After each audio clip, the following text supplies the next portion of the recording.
मैं यहाँ पर बस एक ही चीज़ कर सकता हूँ, वो है टाइम बाय करना, और बाकी सब कुछ तुम्हारे ऊपर डिपेंड करता है कि तुम क्या करते हो। और वो सोच रहा होता है डैम इट, इसलिए मेरे को इसके अंदर इन्वॉल्व नहीं होना चाहिए था शायद। तभी वो लेडी पूछती है हमें क्या करना चाहिए। मुझे लगता है कि हम लोग रास्ते में ही मारे जाएंगे, इसलिए तुम हमें बताओ हमें क्या करने की ज़रूरत है और कहाँ पर जाना चाहिए। अर्जुन उस लेडी की तरफ देखता है और कहता है ठीक है, अब से तुम इन लोगों को लीड करोगे। वो भी ठीक से हिलाते हुए कहती है ठीक है। और फिर कुछ देर बाद यहाँ पर एक और बंदा आ जाता है और कह रहा होता है बादशाह आके तुम लोग कर क्या रहे हो, जल्दी से बाहर निकलो। और फिर वो सामने की तरफ देखता है, उसके दो साथी लोग मरे हुए रहते हैं और सामने गाँव वाले खड़े हुए रहते हैं। वो उन लोगों से पूछता है आखिर यहाँ पर हुआ क्या था, क्या तुम लोगों ने ये करा। कि तभी जिन उसको भी मार देता है और वो बंदा वहीं गिर पड़ता है। जिन हल्का सा बाहर निकल कर वॉच टावर की तरफ देखता है। वॉच टावर पे एक बंदा मौजूद होता है जो कि क्या कहते हैं उसको, मशाल लेकर खड़ा हुआ रहता है और अपनी आंख मिड़ रहा होता है। और इसी टाइम के अंदर पलक झपकते से जिन उस टावर के काफी करीब पहुंच जाता है। वो कहता है आखिर वो क्या था।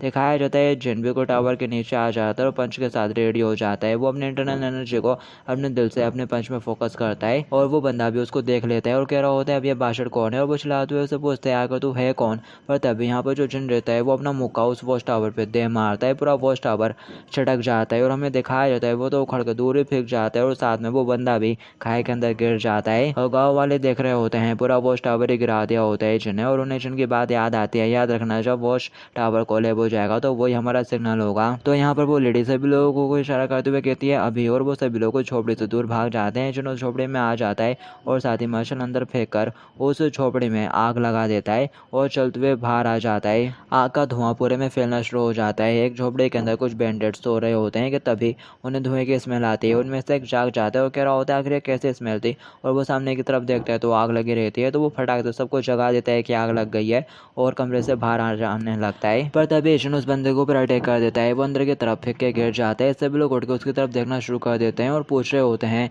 आखिर तू है कौन। वो कहता है क्या मैं, ऑफ कोर्स और कौन, मैं ही आग लगाने वाला हूँ।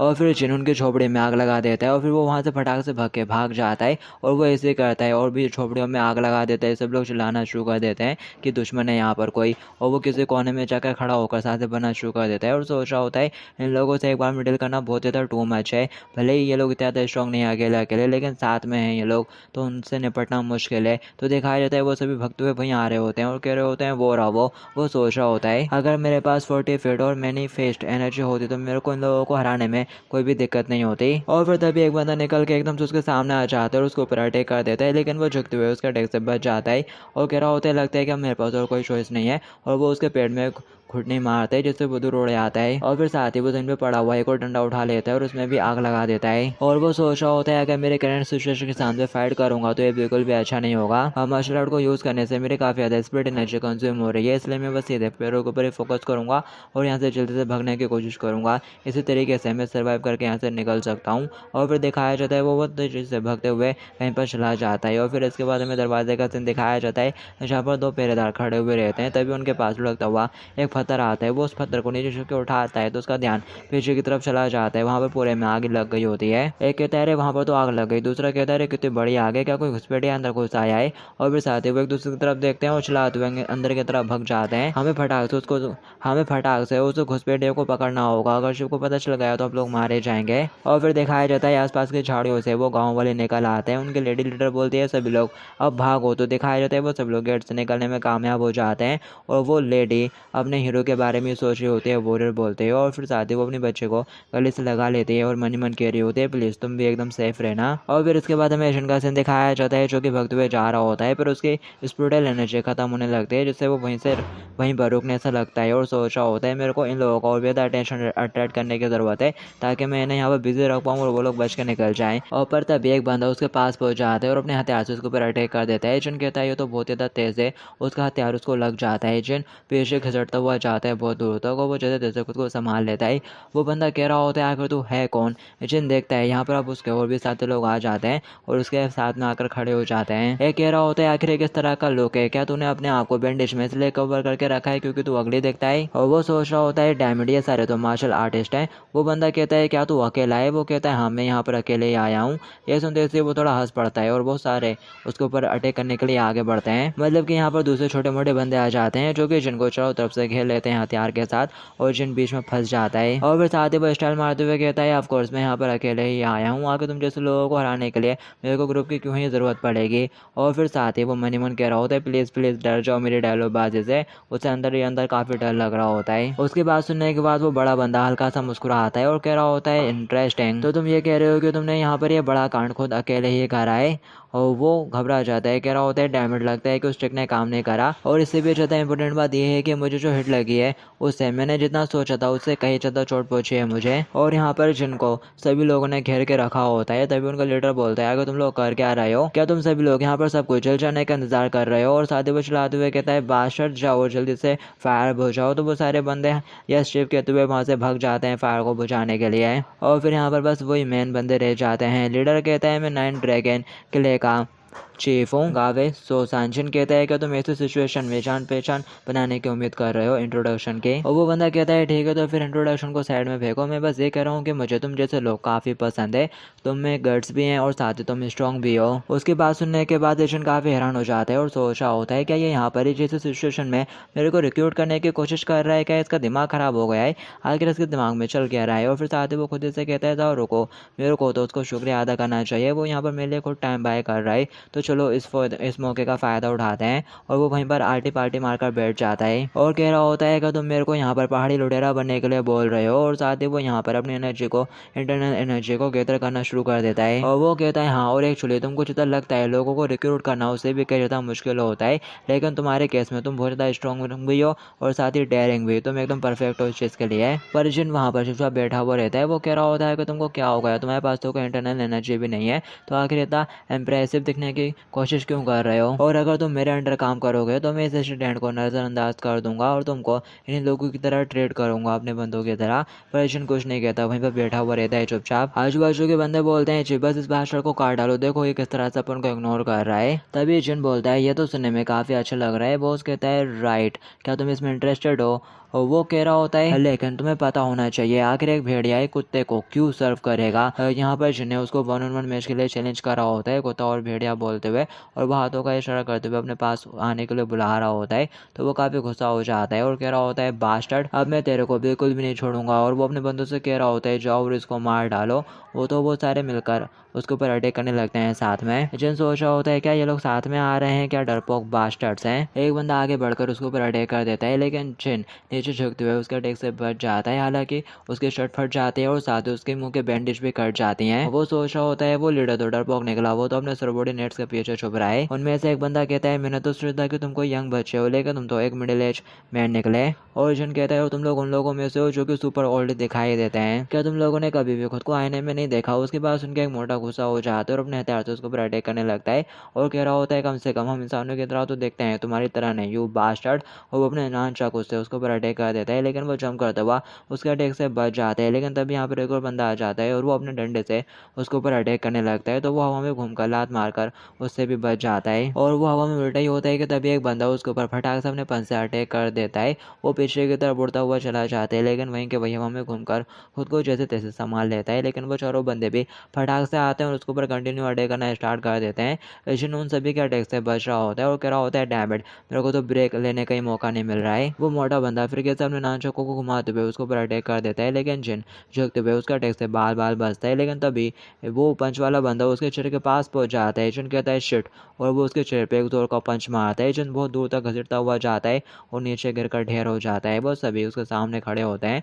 एक कह रहा होता है तुम तो काफ़ी अच्छे निकले, मैंने नहीं सोचा था कि तुम इतनी देर तक हमारे सामने टिक पाओगे, वो भी बिना इंटरनल एनर्जी का यूज़ किए हुए। जिन हाँफते हुए उठ के खड़ा हो जाता है और सोच रहा होता है आखिर किसने कह दिया कि मैंने बिल्कुल भी यूज़ नहीं करा। असल में मैंने यहाँ पर अपनी सारी स्प्लिट एनर्जी का इस्तेमाल कर लिया है और मैंने इन लोगों को काफ़ी कम आंका। ये सारे ही एक्सपीरियंस फाइटर्स हैं। आखिर मैं अपने करंट स्टेट्स के साथ किसको ही बचा सकता था, शायद मेरे को उन लोगों को इग्नोर कर देना चाहिए था। चलो अब इसके बारे में भूल भी जाओ, ये अच्छी बात है कि मैंने उन्हें ऑलरेडी सेव कर दिया है, अब वो लोग सेफ हैं। और साथ ही वो कपते हुए उठ के खड़े हो जाते हैं उनके सामने और सोच रहा होता है मेरे को वर्जिन गिंसन के बारे में फ़िलहाल भूल जाना चाहिए, मैं यहाँ पर खुद को मरने नहीं दे सकता। और वो हिम्मत जुटाते हुए फिर कैसे खड़ा हो जाता है, कह रहा होता है ऑलराइट है चलो ये करते हैं।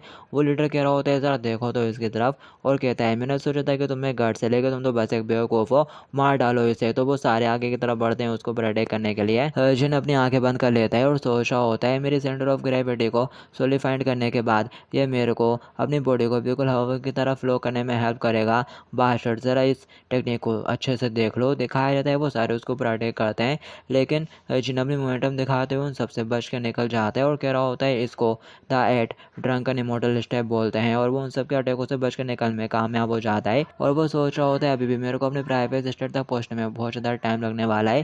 दिखाया जाता है वो सभी उसके मोमेंटम को देखकर एकदम हैरान रह जाते हैं। वो लीडर कह रहा होता है आखिर ये किस तरह का मोमेंटम था। जिन कहता है इसमें तो अभी कुछ भी सरप्राइज होने की बात नहीं थी, अभी तो बहुत कुछ बाकी है। और वो सोच रहा होता है अभी भी मेरे को अपने प्राइवेट स्टेट तक पहुंचने में बहुत ज़्यादा टाइम लगने वाला है। दिखाया जाता है वो सभी उसके मोमेंटम को देखकर एकदम हैरान रह जाते हैं।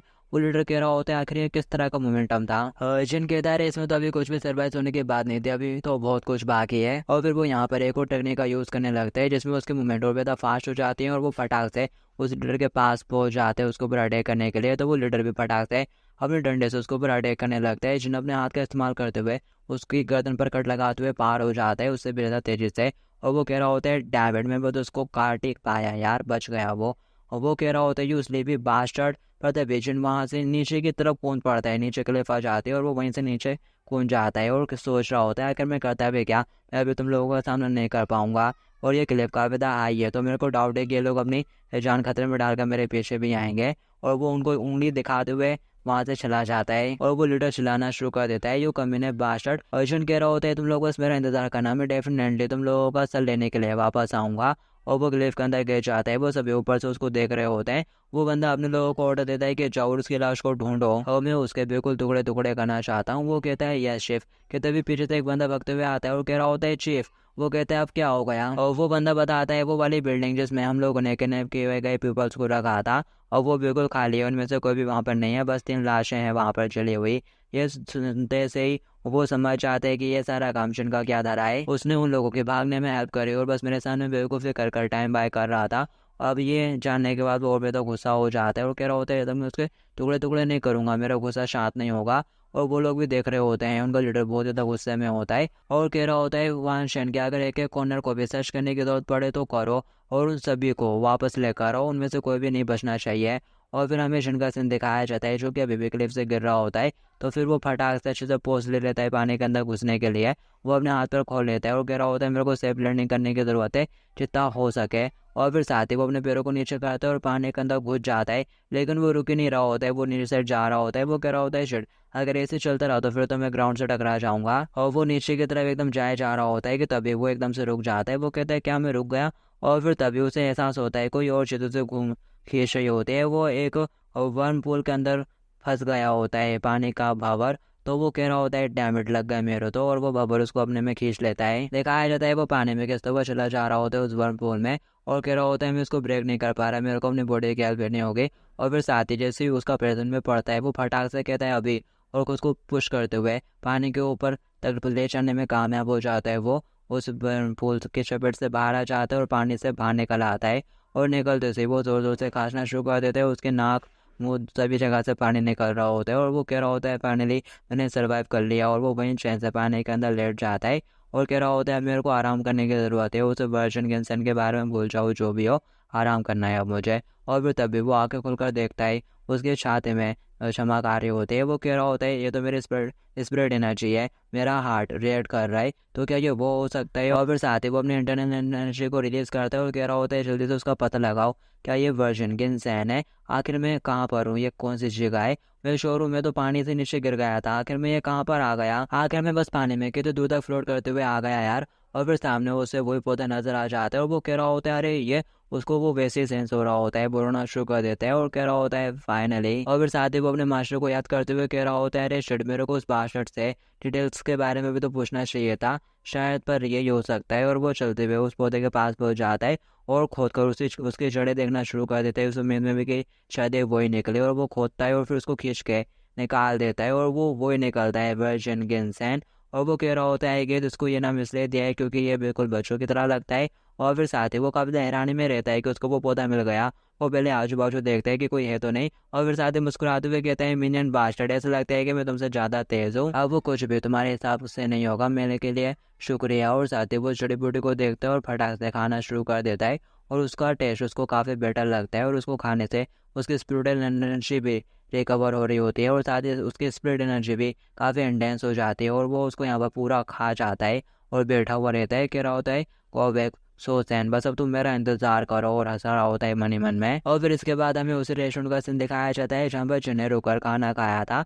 तो दिखाया जाता है यहाँ पर उसका केयर टेकर भी आ चुका होता है, और वो होटल के मालिक से पूछ रहा होता है उसके बारे में, और वो कह रहा होता है नहीं, यहाँ पर जो कस्टमर आया था उसका नाम तो डिफरेंट था, मेरे को अच्छे से याद है, उसने अपना नाम जिन वीगैन बताया था। वो कह रहा होता है क्या जिन, यून हूँ नहीं, और साथ ही वो अपना मुँह पकड़ के सोच रहा होता है माशरा आखिर आप कहाँ चले गए हो। और फिर साथ ही वो यहाँ पर एक फ्लैशबैक में चला जाता है जहाँ पर वो खराटे मारते हुए रूम में पड़े होकर सो रहा होता है, और ज़ोर ज़ोर से खराटे मार रहा होता है, नींद में होता है वो बिल्कुल, कि तभी दरवाज़ा खोलता है और पेट्रा चलाते हुए कहता है यू। वो घबराते हुए एकदम से उठ जाते हैं, उसके मुँह से लार टपक रही होती है, तो ये देखकर पेट्रा उसके मुंह पे ही जूता मारता है और कह रहा होता है कि तेरी हिम्मत कैसे हुई यहाँ पर सोने की, क्या मैंने यहाँ पर तेरे को सोने के लिए भेजा था, यू बास्टर्ड। वो पीछे से उसको पकड़ लेता है और कह रहा होता है फादर शांत हो जाइए।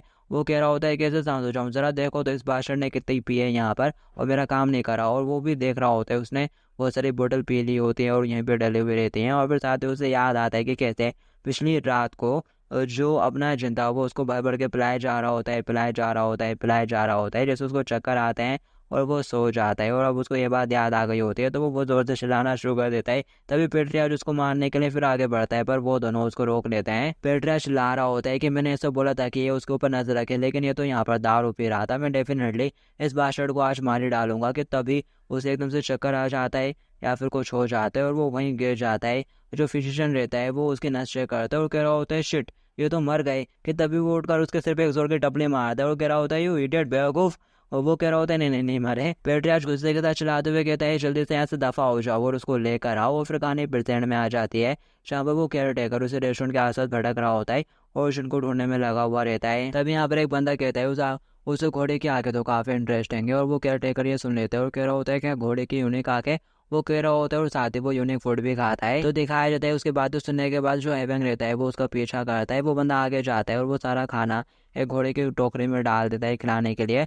और वो उस घोड़े को देखकर पहचान जाता है, अरे ये तो हमारे इधर का ही घोड़ा है। और वो भागते हुए आता है और कह रहा होता है यंग मास्टर, लेकिन उसे यंग मास्टर नहीं दिखता। तो वो बहुत ज़्यादा परेशान हो जाता है और रोना शुरू कर देता है, आखिर आप कहाँ चले गए यंग मास्टर। और फिर साथ ही वो उस बच्चे से कहता है किड, यंग मास्टर नहीं, मेरा मतलब क्या तुमने एक इस हॉर्स वाले ओनर को देखा है, ये हॉर्स कौन लाया था यहाँ पर। और वो बच्चा कहता है अगर तुम घोड़े के मालिक की बात कर रहे हो तो वो तो पगोडा बिग चला गया। वो हैरानी से कहता है क्या पगोडा बिग। वो बच्चा कहता है हाँ, और उसको बता रहा होता है कि वहाँ पर नाइन ड्रैगन का किला भी है और हम लोगों ने मिलकर उसको रोकने की कोशिश की थी, लेकिन उसने कहा कि उसको कुछ इंपॉर्टेंट ढूंढना है। और वो रोते हुए कहते हैं क्या नाइन ड्रैगन का किला और वहाँ पर पहाड़ी गुंडे भी हैं। और साथ ही वो इमेजिन करने लगता है कि उसके यंग मास्टर को बहुत बुरी तरह से मारा होगा उन लोगों ने और किडनैप करके रख लिया होगा और जोर जोर से हंस रहे होंगे। ये सोचने के बाद वो बहुत ज़्यादा परेशान हो जाता है और कह रहा होता है oh my God young master मैं आ रहा हूँ। और तेजी से भागते हुए वो वहाँ से जाने लगता है, पर तभी वो उल्टे पाँव घूमकर बच्चे के पास डबल से आने लगता है। पर तभी उसका पैर एक पत्थर से टकराता है, वो नीचे गिर जाता है और एक पिंग पोंग बॉल की तरह आसमान से टकराता है ऊपर छत से, और फिर साइड में गिर जाता है पूरा पसरते हुए। और उठते हुए कह रहा होता है बच्चे वो पगोडा भी कहाँ पर है। और फिर इसके बाद अपन को उन गाँव वालों का सीन दिखाया जाता है जो कि तेज बर्फबारी में या बारिश में चलते हुए जा रहे होते हैं। तभी एक बंदा एक पेड़ के पास से निकलता है और वो एक टेने को छटका देता है। तो वो लोग डरते हुए कहते हैं कौन है वहाँ पर। वो बंदा कहता है डरने की कोई ज़रूरत नहीं है, तुम लोग इस रास्ते से बेहद जल्दी पहुँच जाओगे। वो लेडी बोलती है तुम्हारा शुक्रिया। वो कह रहा होता है कि तुमने किसी ऐसे यंग बंदे को देखा है जिसने खुद को बैंडेज से कवर करके रखा हो। वो लेडी ये सुनते से हैरान हो जाती है और बोलती है वो पर्सन तो। और फिर से जोरदार बिजली कड़कती है और हमें सुबह का सीन दिखाया जाता है। वो पहाड़ी लुटेरे झरने के पास होते हैं और हमारे एमसी की बॉडी को ढूंढ रहे होते हैं। और फिर उनमें से एक मिट्टी पे पाँव मारते हुए कहता है डैमेड वो तो कहीं पर मिल ही नहीं रहा है। वाई चीफ, क्या ऐसा हो सकता है कि उसकी लाश तो बहुत पहले कहीं पर भेज गई हो। और वो बंदा कहता है चीफ अपन को डेफिनेटली पनिश करेंगे अगर आप लोग उसको नहीं ढूंढ पाए, इसलिए फिर कैसे उसको ढूंढो अच्छे से। अब लोग 2 ग्रुप में डिवाइड हो जाएंगे, 5 लोग और ज़्यादा डाउन जाकर देखो और रिमेनिंग बचे हुए 5 लोग उनमें सर्च करो, हर एक कौन अच्छे से देख लेना। वो कहते हैं यस वाइस चीफ। कि तभी उनमें से एक बंदा चलाते हुए कहता है वाइस चीफ ज़रा वहाँ देखो। उन्हें एक बंदा नजर आ जाता है जो कि झंडे के नीचे खड़ा होता है। वो वाइस शेफ कहता है आखिर ये यहाँ पर कहाँ से आ गया। जिन लोगों से कह रहा होता है गाइस का तुम लोग मेरे से मिलने के लिए यहाँ पर आए हो, वैसे भी मैं खुद भी तुम्हारे पास आने के बारे में सोच रहा था। वो लोग कंफ्यूज होते हुए कहते हैं आखिर तू है कौन। ये सुनते सीएम से हैरान हो जाता है और उन्हें बालों को ऊपर की तरफ उठाते हुए कहता है क्या तुम लोग मेरे को पहचान नहीं पा रहे हो, क्या तुम लोग यहाँ पर मिलने नहीं आए थे। वाइस शेफ कहता है आखिर तुम्हें किस तरह की बकवास कर रहे हो। वो चलते हुए उनकी तरफ बढ़ता है और कह रहा होता है यू बास्टर्ड, तुम्हारे अंदर तो अभी भी काफी ज्यादा एरोगेंस है, चलो जो भी हो अपने कपड़े उतारो, मुझे ठंड लग रही है। शेफ कहता है ये प्रिटी बॉय। यशस्वी को सब लोग यहाँ पर खड़े होकर उसके बात सुन रहे हैं तो उसको तो ऐसा लगने लगा है कि जैसे कि वो कोई बड़ा आदमी है। जिन लोगों से कहता है क्या तुम अपने कपड़े खुद उतारने वाले हो या फिर मैं फोर्सफुली तुम लोगों से अपने कपड़े छीन लूं। वो गुस्से के साथ कहता है व्हाट। तभी जिन आगे बढ़कर उसको फटाक से लात मार देता है और जिन के एक लात खाने के बाद ही वाइस शेफ का काम तमाम हो जाता है। और ये देखकर बाकी सारे बंदे बहुत ज्यादा घबरा जाते हैं। अर्जुन कहता है डैमेट ये तो गंदे हो गए, मेरे को खुद को थोड़ा होल्ड बैक करना चाहिए था। और फिर साथ ही वो मुड़ते हुए बाकियों की तरफ देखता है तो बाकी सब लोग थोड़ा घबरा जाते हैं। जिन स्मेल करते हुए कहता है कौन है नेक्स्ट जो अपने कपड़े उतारना चाहेगा। और फिर नेक्स्ट में दिखाया जाता है जिन सबके कपड़े उतरवा देता है। वो सारे बस चड्डे में खड़े होते हैं और जिन ने उनमें से एक बंदे के कपड़े खुद पहन लिए होते हैं और वो उनके वेपन को हिला के देख रहा होता है और कह रहा होता है जितना मैंने सोचा था ये तो उससे ज्यादा वजनदार है। वेल इससे कोई फर्क नहीं पड़ता वाकई में। और वो वेपन को पकड़ता है और साथ ही घुमाने लगता है। वो लोग उसको देखकर थोड़े कंफ्यूज हो रहे होते हैं तभी वो उनमें से एक की गर्दन उड़ा देता है वेपन घुमाते हुए। ये देखकर वो लोग बहुत ज़्यादा चौंक जाते हैं जबकि वो हंसते हुए कह रहा होता है कई साइकिल तुम लोग कर क्या रहे हो, बस इसी तरह से खड़े हुए हो। वेल तुम लोग चाहे जो भी कर लो आज तुम सभी लोगों को वैसे भी मरना ही है। ये सुनते से वो लोग घबरा जाते हैं और कह रहे होते हैं प्लीज हमारे ऊपर दया करो। अर्जुन कहता है मैं ऐसा नहीं कर सकता, मैंने प्रॉमिस करा है कि मैं तुम सभी लोगों के सर काट डालूंगा। वेल तुम लोग चाहे जो भी कर लो आज तुम सभी लोगों को वैसे भी मरना ही है। ये सुनते से वो लोग घबरा जाते हैं और कह रहे होते हैं प्लीज हमारे ऊपर दया करो। अर्जुन कहता है मैं ऐसा नहीं कर सकता, मैंने प्रॉमिस करा है कि मैं तुम सभी लोगों के सर काट डालूंगा। शेफ कहता है कि तुमने किसके साथ ये वादा करा था। वो कहता है खुद के साथ, मैंने खुद से प्रॉमिस करा था। और वो सभी लोग अपनी जान बचाने के लिए वहां से भागना शुरू कर देते हैं लेकिन जिन यहाँ पर अपना वेपन उड़ाते हुए उन सभी की गर्दनें उड़ा देता है। जिन स्टैंड लेते हुए कहता है वनडिंग का टाइम है, तुम लोग बिल्कुल भी इंसान नहीं हो, बीस्ट हो। और फिर दिखाया जाता है वो यहाँ पर उनकी लाशों को और काटता है या फिर ऊपर जाकर सभी बैंडेज को खत्म कर देता होगा। समझ में नहीं आता यहाँ पर उसने क्या करा। नेक्स्ट में दिखाया जाता है वो थोड़ा खून से लथपथ होता है, उसके कपड़ों पे खून लग गया होता है और चेहरे पर भी। वो देख रहा होता है और कह रहा होता है मैंने काफ़ी लंबे टाइम से कपड़े चेंज नहीं करे थे यार, लेकिन अब मैंने करे तो ये भी गंदे हो गए। और साथ ही वो पानी के किनारे बैठकर अपना मुंह धोने की कोशिश करने वाला होता है कि तभी पानी में उसको अपना फेस नजर आ जाता है। वो कह रहा होता है आखिर कौन है इतना हैंडसम, आगे इतना खूबसूरत चेहरा मेरा कैसे हो सकता है।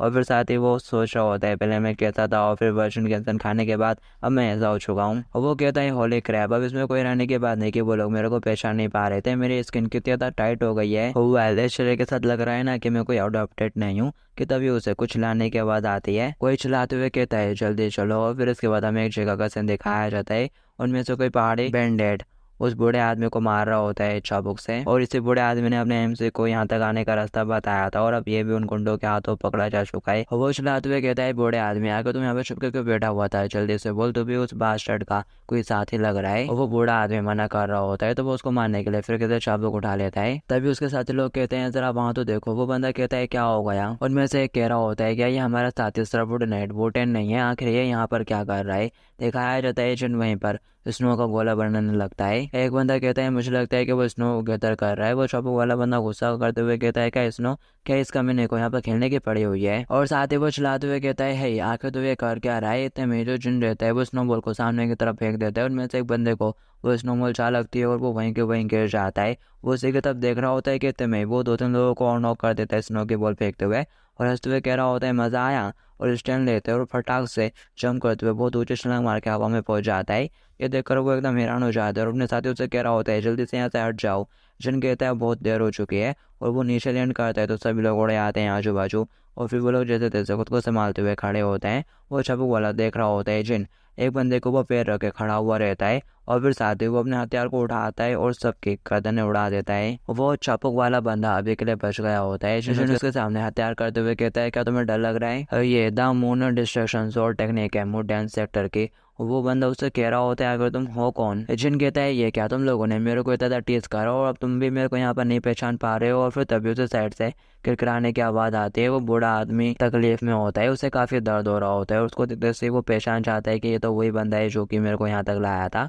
तो उसकी ऐसी हालत देखकर वो और ज़्यादा गुस्सा हो जाता है और कह रहा होता है कि तुमने इसके साथ ये करा। और वो बंदा घबराते हुए कहता है नहीं, मैंने उसके साथ कुछ भी नहीं करा है। लेकिन जिन यहाँ पर अपना वेपन घुमाते हुए उसका सर के तो इससे कर देता है और वो वहीं गिर कर मारा जाता है। दिखाया जाता है जिनको देखकर बाकी सारे गाँव वाले घबराना शुरू कर देते हैं और कह रहे होते हैं प्लीज़ हमारे ऊपर दया करो। जिन कह रहा होता है तुम लोग मेरे को गलत मत समझो। और वो उस बंदे के पास पहुँच जाता है और उसको उठाते हुए कह रहा होता है सर के आप ठीक हो।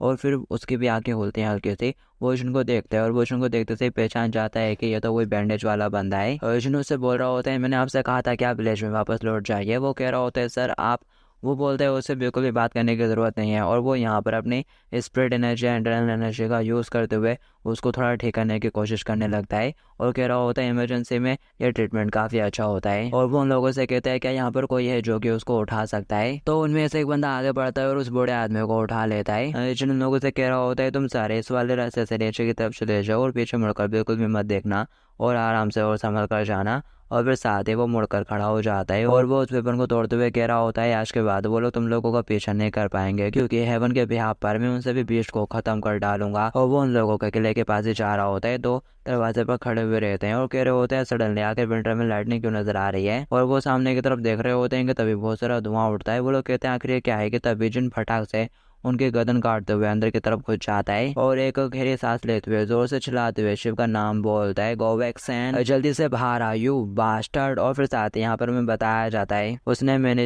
उसने मैनिफेस्ट एनर्जी के यूज पर रिस्ट्रिक्शन लगा के रखा हुआ था क्योंकि उसकी करंट और ये उसकी करंट इंटरनल एनर्जी की वजह से था। लेकिन स्पिरिट एनर्जी इंटरनल एनर्जी से अलग होती है। ये एक इस तरह की एनर्जी है जो कि लाइफ प्रोसेस करती है और ये किसी भी चीज को काट सकती है, डिस्ट्रॉय कर सकती है सब कुछ। और उनमें से एक बंदा चिल्लाते हुए कहता है कि तेरी हिम्मत कैसे हो रही है यहाँ पर मुसीबत खड़ी करने की। तभी जिन अपना हथियार घुमाते हुए उसको बीच में से काट डालता है और गुस्से के साथ कहता है मैं तुम सभी लोगों को मार डालूंगा। और वो आगे बढ़ता है, उसके रास्ते में जितने भी लोग आते हैं वो उन सबको काटता चला जाता है और ये देखकर बाकियों के फटे में आ जाती है। जिन सोच रहा होता है अब क्या ये लोग मेरे से डर रहे हैं कि तभी एक तीर आता है और उसके पीछे खड़े बंदे में लग जाता है। और फिर यहाँ पर बहुत सारे तीर आते हैं जिनके ऊपर तीरों से अटैक हो जाता है लेकिन वो उन तीरों से बच जाता है। और ये उनका लीडर होता है जो कि तीरंदाजों के साथ यहाँ पर आ गया होता है और चिल्लाते हुए कहता है बेवकूफ़ वो जल्दी से उसे दूर हट जाओ। तो वो सारे वहाँ से भाग जाते हैं और अर्जुन को घेर के खड़े हो जाते हैं। अर्जुन कह रहा होता है तो तुम अब आ रहे हो, मेरे को हैरानी है जब मैं तुम्हारे सबॉर्डिनेट्स को मार रहा था जब तुम कहाँ पर थे। ऐसा लगता है कि तुमने डरपोक रहने का फैसला कर लिया है। तुम हमेशा अपने हंटिंग गियर के साथ ही आते हो और लोगों के साथ, लेकिन तुम्हें ऐसा नहीं करना चाहिए था क्योंकि इससे चीज़ें और ज़्यादा परेशानी वाली हो जाती हैं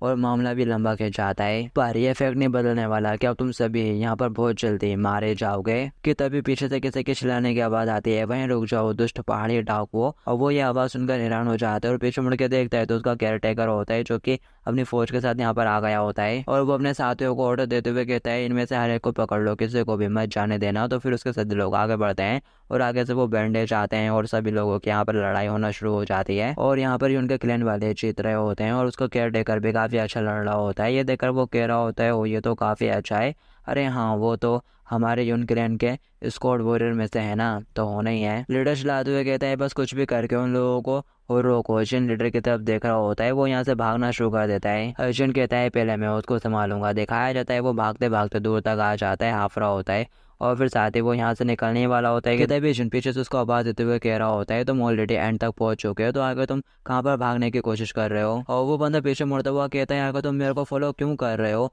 वो कहता है बादशाह का, तू भी मेरे को नहीं पहचान पा रहा। और वो उसको मिडिल फिंगर दिखाता है हंसते हुए। तो उसे याद आता है कि हाँ कल रात को कोई बंदा तो था जो कि पहाड़ी से गिर रहा था और उसने भी मिडिल फिंगर दिखाया था। और वो घबराते हुए कहता है आखिर ऐसा कैसे हो सकता है और तुम्हारे चेहरे के साथ क्या हो गया। अर्जुन कहता है वेल इसके लिए मिथिकल क्रिएचर का शुक्रिया अदा करना चाहिए और अगर मैं तुमको बता भी देता हूँ तो तब भी तुमको समझ में तो नहीं आने वाला। और वो अपनी पावर रिलीज करते हुए उसकी तरफ बढ़ रहा होता है तो उसको भी यहाँ पर एहसास हो जाता है कि जिन उससे कई ज़्यादा खतरनाक है और वो एक मार्शल आर्टिस्ट मास्टर भी है, तो मैं उसका बिल्कुल भी मुकाबला नहीं कर सकता। तो दिखाया जाता है वो फटाक से अपने घुटनों पर आ जाता है और कह रहा होता है प्लीज़ मेरे ऊपर दया करो। अर्जुन कहना होता है वाह लगता है कि तुम्हें अपने जगह पता चल गई है, ये तो वाकई में काफ़ी फनी है। और वो बंदा कहता है अगर तुम मेरे को छोड़ देते हो तो मैं तुमको कुछ भी देने के लिए तैयार हूँ। तुम्हें ट्रेजर चाहिए, वुमेन चाहिए, क्या चाहिए तुम्हें। अर्जुन चिल्लाते हुए कहता है शर्ट आप, जब दूसरों ने तुमसे दया के लिए बोला था तो क्या तुमने उनके ऊपर दया करी थी। नहीं, तुमने उन कॉम्युनर्स को तड़पाया, बहुत बुरी तरह से टॉर्चर करा, बच्चों को किडनैप करा और साथ ही औरतों को भी टॉर्चर करा। और क्या तुमने उनमें से किसी के ऊपर भी कभी दया दिखाई थी? नहीं ना। तो यही सब रीज़न है कि तुमको यहाँ पर दया के लिए तो बिल्कुल ही नहीं बोलना चाहिए। और वो अपने वेपन को उठाकर तैयार हो जाता है और कह रहा होता है हेवन के नाम पर मैं तुमको पनिशमेंट दूंगा, इसे एक्सेप्ट कर लो जल्दी से। वो मना कर रहा होता है लेकिन वो उसकी गर्दन उड़ा देता है झट से और कह रहा होता है ये तो बहुत आसानी से मर गया। कि तभी हॉबिंग उसके पास आता है और कह रहा होता है कि तुम ठीक हो? ऐसा लगता है कि तुम्हारा भी इन लोगों के प्रति कुछ ग्रज था, तुम काफ़ी ज़्यादा यंग हो लेकिन अभी से बहुत ज़्यादा रूथलेस हो। वो कह रहा होता है वंग। कि तभी वो कहता है वेल ये इंपॉर्टेंट बात नहीं है, क्या तुमने मेरे यंग मास्टर को देखा हो? वो लगभग तुम्हारी उम्र के ही आसपास है लेकिन वो बहुत ज़्यादा घटिया पर्सन है और साथ ही बहुत ज़्यादा जिद्दी भी, और इससे भी ज़्यादा वो एक नंबर का घमंडी है और उसमें मैनर्स का तो रद्दी भर भी ज्ञान नहीं है। और वो बहुत सारा खाना भी खाता है ठूस ठूस कर, लगभग एक गाय जैसा। और जब मैंने बोला था कि वो बहुत ज़्यादा रूड है तो मैं मजाक नहीं कर रहा था, वो वाकई में ऐसा ही है। जिन साफ साफ सुन पा रहा होता है कि वो किस तरह से यहाँ पर उसकी बुराइयां करे जा रहा है, तो वो सोच रहा होता है क्या मैं इसको भी यहीं पर दफना दूं। और फिर साथ में वो थोड़ा हंसते हुए कहता है आप तो बहुत ज़्यादा ऐसा बन गए हो, अब लोगों को एक दूसरे को ना देखे हुए बस थोड़े तो टाइम तो बीता था। और एक्चुअली जब मैंने आपको देखा था मैं तो आपको तभी पहचान गया था। ये सुनते से वो गुस्से से कहता है सुपर सिद्धि और रूड क्यों? और वो ये सुनते से वो अजीब से हंसते हंसना शुरू कर देता है और कह रहा होता है यार मास्टर आप गलत समझ रहे थे, असल में आप तो वाकई में बहुत ज़्यादा अमेजिंग हो। आपने यहाँ पर अकेले ही 9 ड्रैगन किले वालों से निपट लिया और यहाँ तक कि हम लोगों को भी उनके साथ निपटने में प्रॉब्लम हो रही थी लेकिन आपने ये करके दिखा दिया। ये थोड़ा लिटिल हार्श है लेकिन मुझे ऐसा लगता है कि जब लोग विलन से सामना कर रहे हो तो इसे जाने की कोई भी ज़रूरत नहीं है। और तभी वो केयरटेकर भी बोलता है यंग मास्टर अब जबकि खुद हेवनली स्क्वाड यहाँ पर आ चुकी है तो आपको एपिक में वापस आ जाना चाहिए। पेट्रियाश को आपके बारे में बहुत ज़्यादा चिंता हो रही है और आपको तो पता ही है कि वो कैसे हैं, तो आप मेरे स्पोर्ट को समझ ही सकते हो कि इस वक्त मेरी क्या हालत है। आपको तो पता ही है कि पेट्रियाश कैसे बिहेव करते हैं। अर्जुन सोच रहा होता है मैं वापस नहीं जा सकता, अगर वो मिनियन अपेयर हुआ तो मेरे को उसको मारने की ज़रूरत है। लेकिन तभी वो अपने पास से रस्से निकाल लेता है, उसके अंदर का पुराना क्रिमिनल को पकड़ने वाला इंस्पेक्टर बाहर आने लगता है। उसे चमचमाती रस्ते को देखा जो जिन्हें वो भी पीछे हटने लगता है और कह रहा होता है वांग चोंग ऐसा मत करना, अगर तुमने कंटिन्यू करा तो फिर मैं भी बिल्कुल भी होल्ड बैक नहीं करूंगा। वो हंस रहा होता है तो जिन वहां से भागने लगता है, तभी वो अपनी रस्ते को फेंकता है और जिनका पाँव पकड़ लेता है और कह रहा होता है कि तुम भूल गए पहले मैं एक इंस्पेक्टर भी हुआ करता था। और वो रस्ते को पीछे साइड खींच के जिन को अपनी तरफ खींचने लगता है। जिन उससे कहता है मैंने कहा था कि मैं होल्ड बैक नहीं करूंगा और वो उसके ऊपर पंच से अटैक कर देता है लेकिन चोंग अपने हाथ से उसके पंच के अटैक को ब्लॉक कर लेता है। अर्जुन उससे कहता है मैंने कहा था कि मैं होल्ड बैक नहीं करूंगा और वो उसके ऊपर पंच से अटैक कर देता है लेकिन चोंग अपने हाथ से उसके पंच के अटैक को ब्लॉक कर लेता है। और ये देखकर एक बंदा हैरान हो जाता है और कह रहा होता है कि यंग मास्टर यून हमेशा से ही इतने ज़्यादा स्किल्ड है और वो यहाँ पर उस पर्सन को टक्कर दे रहे हैं फाइट में जिसे पहले कभी हत्यारा कहा जाता था। और नहीं ज़ारो को वो तो उसको भी ओवर पावर कर रहे हैं। जिन फटक से उसके पास पहुंच जाते हैं और उसके उधर का पंच मारते हुए दूर उड़ा देता है और फटाक से पीछे घूमता है। दिखाया जो तो उनमें से एक बंदा जिनको डंडा फेंक के मारता है, जिन अपने हाथों से उस डंडे से क्या अटैक को ब्लॉक कर लेता है। वो बंदा कह रहा होता है आई एम सॉरी लेकिन हमें ऑर्डर मिला है। और इतने में पीछे से चोंग भी खड़ा हो जाता है, वो अपने पैर में से रस्से हटाते हुए कहते हैं तुम डरपोक लोग हो। चोंग कहता है हम लोग तो बस अपने ऑब्जेक्टिव्स के प्रति फेथफुल हैं। और वो स्टैंड लेकर खड़ा हो जाता है उसके साथ फाइट करने के लिए। बीच में जिन होता है और दूसरी साइड पे एक और बंदा होता है जो कि चोंग की मदद कर रहा है और ये जिन उन दोनों के बीच में होता है। तभी एक बंदा चिल्लाते हुए कहता है माय लॉर्ड, और ये वो ही बूढ़ा आदमी होता है जिसने जिनको रास्ता दिखाया था यहाँ पर आने का। तो दिखाया जाता है एक बंदा उसको सहारा लेते हुए जिन के पास ला रहा होता है और वो झुकते हुए कहता है आपका बहुत बहुत शुक्रिया। जिन कह रहा होता है ये तो कुछ भी नहीं था। तभी वो दूसरा बंदा जिनका हाथ पकड़ लेता है और कह रहा होता है ये कुछ भी नहीं था, तुमने मेरे फादर की जान बचाई, अगर तुम नहीं होते तो वो तुम्हारा बहुत बहुत शुक्रिया वाकई में दिल से। जिन कह रहा होता है इट्स ओके ये इतना ज़्यादा भी नहीं था। और वो बूढ़ा आदमी कहता है मैं तुम्हारा शुक्रिया अदा करना चाहता था इसलिए मैंने खुद को थोड़ा पुश करा और हेवनली स्क्वाड के पीछे पीछे यहाँ तक आ गए उनको फॉलो करते हुए। और मैं श्योर हूँ जिन हॉस्टेज की तुमने मदद करी है वो भी तुम्हारे प्रति बहुत ज़्यादा थैंकफुल होंगे। वो हैरानी से कहता है कि वो सभी बच के निकलने में कामयाब रहे। वो कहता है हाँ वो सभी वापस चले गए हैं। और वो बंदा कहता है आपने ना सिर्फ हमको बचाया है बल्कि हमारी फैमिलीज को भी बचाया है, आपने सैकड़ों हजार लोगों की जान बचा ली है। और साथ ही वो उसको शुक्रिया अदा करते हुए वहाँ से चलते हुए जाने लगते हैं। और जिन वहीं पे खड़ा हुआ रहता है और सोच रहा होता है कि मैंने अपनी स्पिरिट एनर्जी बहुत ज़्यादा यूज़ कर ली और मेरे को थोड़ा सिर में लाइट लाइट सा महसूस हो रहा है। कि तभी यहाँ पर इस मौके का फ़ायदा उठाते हुए जो चोंग रहता है वो उसको रेसों से पकड़ लेता है और यहाँ पर जिन पकड़ा जाता है वो उसको घसीटते हुए अपने साथ ले जाता है। और फिर नेक्स्ट में दिखाया जाता है वो लोग गाड़ी के अंदर होते हैं और जो जिन है वो चिल्ला रहा होता है वांग चोंग ऐसा मत करो, मरीब की शांति मेरे हाथों में है। और वो कहता है हाँ हाँ ज़रूर ज़रूर ऐसे ही होगा लेकिन आपको यून फैमिली की शांति के बारे में भी चिंता करनी चाहिए। वो कह रहा होता है अरे नहीं मैं यहाँ पर एकदम सीरियस हूँ चोंग, और वो अपने मुंह से रिश्ता काटने की कोशिश करने लगता है और सोच रहा होता है डैम इट, जब तक कि वो मिनियन बादशाह पे नहीं हो जाता मेरे को वोंग चोंग से मिलना अवॉइड करना होगा। चोंग कहता है मैं आपको एकदम आराम के साथ वापस ले जाऊंगा, इसलिए बस सो जाइए। और वो उसकी गर्दन को ब्रश करते हुए कोई सा पॉइंट दबा देता है। वो कह रहा होता है मैंने मिस्टेक कर दी, मरी पीस और ऐसा मिनियन बोलते हुए वो वहीं गिर के सो जाता है। वो मुस्कुराते हुए उसकी तरफ देख रहा होता है। तभी साइड वाला बंदा कहता है यंग मास्टर भी बिल्कुल बच्चे की तरह लगते हैं ना, लेकिन उन्होंने यहाँ पर अकेले ही पहाड़ी लुटेरों को टेक डाउन कर दिया, वो वाकई में काफी इनक्रेडिबल है। शॉन्ग कहता है प्लीज इसके बारे में रिपोर्ट मत करना कि उन्होंने 9 ड्रैगन किले को कैसे टेक डाउन कर दिया था। वो कहता है वोट आखिर क्यों नहीं, मरी में कदम रखते से इतनी बड़ी अचीवमेंट हासिल करना आसान बात नहीं होती। शॉन्ग कहता है इसलिए तो मैं तुमसे बोल रहा हूँ कि इसके बारे में रिपोर्ट मत करना। और वो जितना ज्यादा फेमस होंगे लोगों का ध्यान उनकी तरफ उतने ही ज्यादा जाएगा। और वैसे भी जो किले बाहर निकलने लगते हैं उन्हें एंड पर ठोकर निकाल कर गिराई दिया जाता है। और वो बंदा कहता है स्कॉट वांग तुम तो वाकई में यंग मास्टर की बहुत ज्यादा परवाह करते हो यार, और अब सब लोग इसको वांग ही कहेंगे, इसका वो हो वैंग मुश्किल है। वांग कहता है प्लीज इसके बारे में रिपोर्ट मत करना। और वो कहता है मैं समझ गया, वैसे भी इन सब के लिए उन्होंने अपना नाम जिन विज्ञान इस्तेमाल करा था, तो मैं जनता को इस नाम से ये सब कुछ बता दूंगा। वांग पीछे जिन की तरफ देख रहा होता है, वो आराम से बेहोश होकर सो रहा होता है। और फिर इसके बाद हमें उसे गुफा का सीन दिखाया जाता है जहाँ पर जिनको वो जड़ी बूटी मिली होती है। दिखाया जाता है एक बूढ़ा आदमी वहाँ पर पहुंच जाता है, और जब वो देखता है कि वो जड़ी बूटी निकल चुकी है तो वो वहीं घुटनों पर बैठ जाता है। वो लोग कह रहे होते हैं कैप्टन क्या आप ठीक हो, और उसके पास आने लगते हैं। वो सफ़ेद बाल वाला बंदा कहता है वर्जन गेंसन ये एक ऐसी चीज़ थी जिसे हमारे लॉर्ड कंज्यूम करना चाहते थे, और साथ ही वो यहाँ पर अपने जबरदस्त पावर का प्रेशर रिलीज करता है, पूरे में फैल जाती है उसकी पावर, और लोगों का दम घुटना शुरू हो जाता है उसके साथियों का। वो कह रहे होते हैं कैप्टन ये बहुत ज़्यादा खतरनाक है, उन्हें तकलीफ हो रही होती है काफ़ी, तो उनका कैप्टन भी रुक जाता है और वो लोग जन के साथ लेना शुरू कर देते हैं। तभी वो एक बंदे से कहता है महावन, वो कहता है यस कैप्टन। वो कह रहा होता है उस चोर को भी यहीं आसपास ही होना चाहिए, लेकिन गोल्डन पैलेस की सिचुएशन अच्छी नहीं चल रही है, इसलिए मुझे जल्दी से वापस जाना होगा और हमारे लॉर्ड की मदद करनी होगी, इसलिए चोर को ढूंढने का काम मैं तुम्हारे ऊपर छोड़ता हूँ। अगर उस चोर ने पहले ही वर्जन गेंसन को खा लिया है तो उसे मेरे पास लेकर आ जाना, भले ही इसके लिए उसका पेट ही क्यों ना काटना पड़े। और अगर चोर के कोई रिश्तेदार हो तो उन सभी को भी मार डालो, और अगर उसके दोस्त हो तो उनको भी मार डालो, और साथ में उसके रिश्तेदारों को भी ख़त्म कर डालो, जो भी उस बास्टर से रिलेटेड है किसी को भी मत छोड़ना, उन सबको मार डालो। और फिर इसके बाद हमें जिनका सीन दिखाया जाता है उसे होश आ चुका होता है, और वो सोच रहा होता है ये मिनियन को मारकर मरीब को बचाने का एक काफ़ी अच्छा मौका था जब वो गेंद लेने के लिए वहाँ पर प्रकट होता, और उसको मारने के बाद में अपनी बाकी की ज़िंदगी एकदम ऐशो आराम से जीता, बिल्कुल एक अमीर आदमी की तरह। लेकिन वांग तुमने सब गड़बड़ कर दिया। तभी वांग पीछे मुड़ते हुए कहता है अपन लगभग पहुंचे गए मास्टर, और वो चिल्लाते हुए कहता है तुम्हारी वजह से मैंने अपने एक बहुत ही अच्छी अपॉर्चुनिटी को खो दिया। पर वो उसकी बात को इग्नोर करते हुए कहता है अरे हाँ मैंने उनके लैंड में एक लेटर भेजा था, तो अब पेट्रिया से आपका इंतजार नहीं हो रहा था, तो वे एनहुई के लिए रवाना हो गए हैं। क्या आपको नहीं लगता कि आपके प्रति उनका प्यार बहुत ज़्यादा महान है? अर्जुन सोच रहा होता है जबकि मैंने वहाँ पर इतना बड़ा हंगामा खड़ा कर दिया था, तो मुझे यकीन है कि उन लोगों ने भी इसके ऊपर ध्यान दिया होगा, तो अब मेरा वापस जाना बेकार होगा। जो भी हो, लेकिन मैं उसे वर्जिन जिनसेंग को चुराने में कामयाब रहा, इसलिए मैंने अपना पहला मिशन पूरा कर लिया है, और आगे एक और मौका आएगा।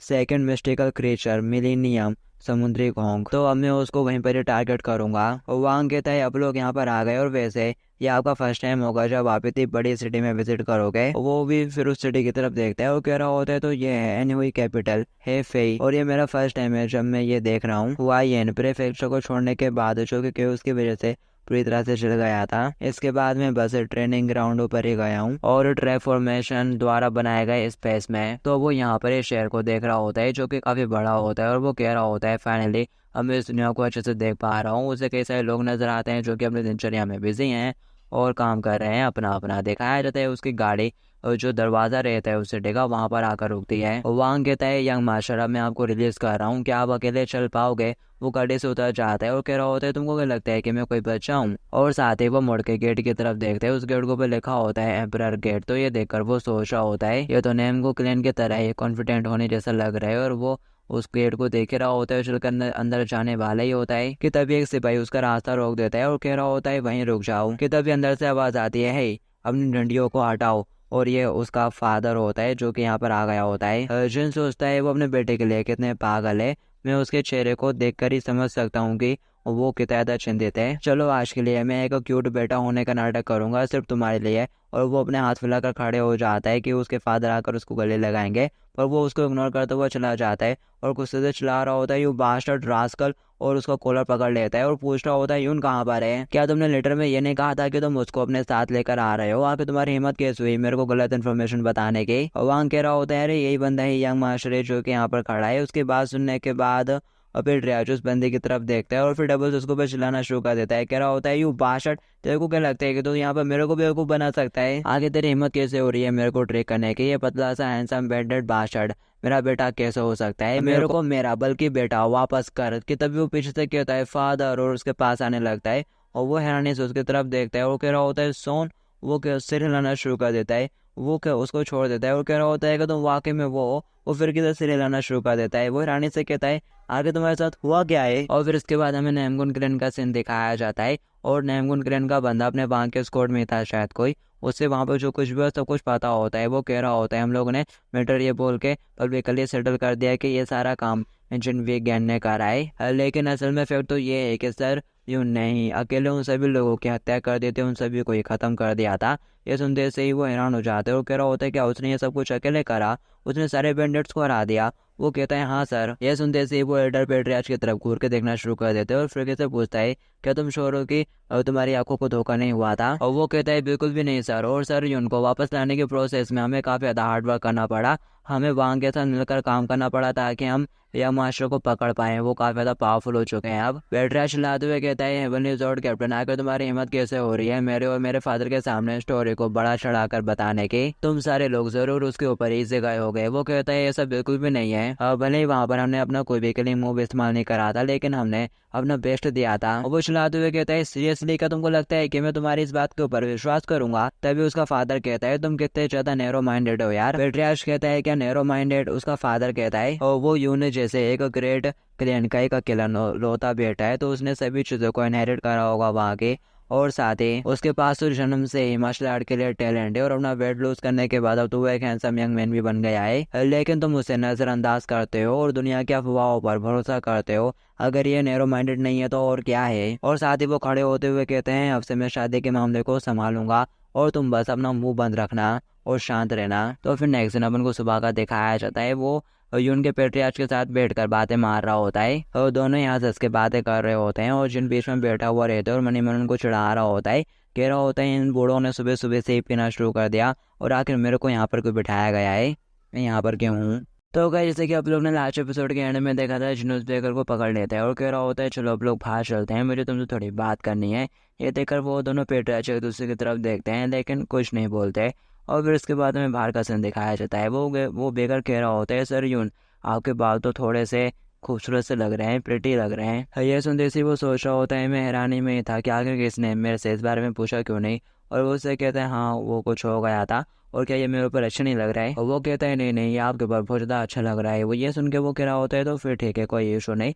लेकिन वो उसी की तरफ देखे जा रहा होता है और कह रहा होता है, हो माय कितना क्यूट लग रहे हो आप। तो दिखाया जाता है वो परेशान होकर अपने बालों को सही करने लगता है और कह रहा होता है, मैंने उससे ऑलरेडी कहा था कि वो ऐसा ना करे, लेकिन वो मेरी सुनते कहाँ है? वो कह रहा होता है, सर ऐसा लगता है कि आपके फैमिली मेंबर्स आपको बहुत ज़्यादा प्यार करते हैं। अर्जुन कहते हैं, नेवर माइंड, चलो अब लोग उस बात को फिनिश करते हैं जो कि पहले कर रहे थे। वो कह रहा होता है, ओ हाँ, और वैसे मेरे को नहीं पता था कि आप मेरे में ज़्यादा इंटरेस्टेड हो और मेरे को विश्वास नहीं हो रहा कि आप अपराइजिंग मार्शल आर्टिस्ट के बारे में जानते हो, वो भी इतने अच्छे से। अर्जुन कहते हैं कि ये किसी ऐसे बंदे के लिए नेचुरल नहीं है जिसने मार्शल आर्टिस्ट अभी अभी सीखना स्टार्ट करा हो। वो हंसते हुए कहते हैं, हाँ ऑफ कोर्स। और वो यहाँ पर अपने सारे मास्टर्स को याद कर रहा होता है और बोल रहा होता है, मास्टर्स लग रहा है कि तुम काफ़ी अच्छा कर रहे हो, तुम सारे बस मेरा इंतजार करो, मैं डेफिनेटली तुम लोगों का ट्रैक डाउन कर डालूंगा, बिल्कुल वैसे ही जैसे कि तुम लोगों ने मेरे को एक्सपीरियंस करवाया है। मैं एक एक चीज़ का अच्छे से हिसाब लूंगा। और फिर वो अपने साइड में बेकर को देखकर खुद को थोड़ा शांत कर लेता है और बोल रहा होता है, मरीब ऑर्थोडॉक्स, एनऑर्थोडॉक्स और डिमोनिक सेक्टर में डिवाइडेड है अभी। वो कह रहा होता है, लेकिन अपन को उन लोगों को लेकर परेशान होने की जरूरत नहीं है, वो तो सिर्फ